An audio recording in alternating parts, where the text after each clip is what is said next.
I just want to make sure I understand. Is he still the most anti-immigrant candidate? I think of the four of us, yes. Go ahead, Governor. That's simply inexcusable. That's inexcusable. And actually, Senator Marco Rubio came to my defense and said that ad was inexcusable and inflammatory and inappropriate. Mr. Speaker, I'm not anti-immigrant. My father was born in Mexico. My wife's father was born in Wales. They came to this country. The idea that I'm anti-immigrant is repulsive. Don't use a term like that. You can say we disagree on certain policies, but to say that enforcing the U.S. law to protect our borders, to welcome people here legally, to expand legal immigration, as I approve, that's somehow anti-immigrant is simply the kind of over-the-top rhetoric that has characterized American politics too long. And I'm glad that Marco Rubio called you out on it. I'm glad you withdrew it. I think you should apologize for it. And I think you should recognize that having differences of opinions on issues does not justify labeling people with highly charged epithets. I'll tell you what.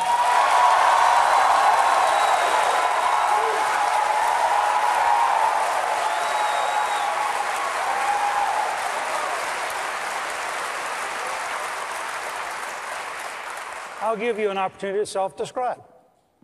You tell me what language you would use to describe somebody who thinks that deporting a grandmother or a grandfather from their family, just tell me the language. I'm perfectly happy for you to explain what language you'd use.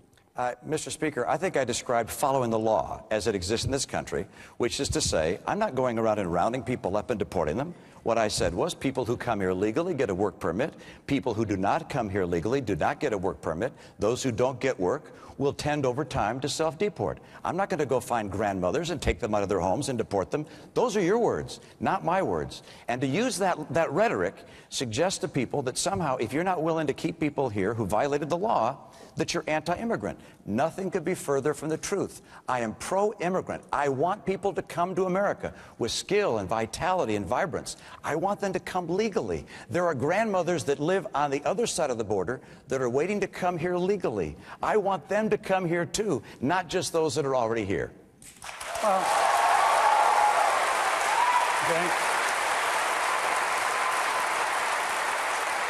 So we've gone from your Washington attack when I first proposed this, and you said it was outrageous, it would be a magnet, to you're accepting the fact that, a family's going to take care of their grandmother or their grandfather.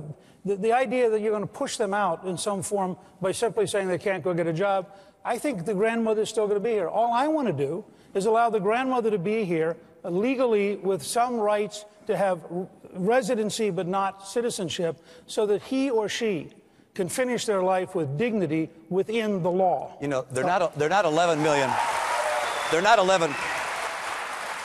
Our problem is not 11 million grandmothers. Our problem is, all right.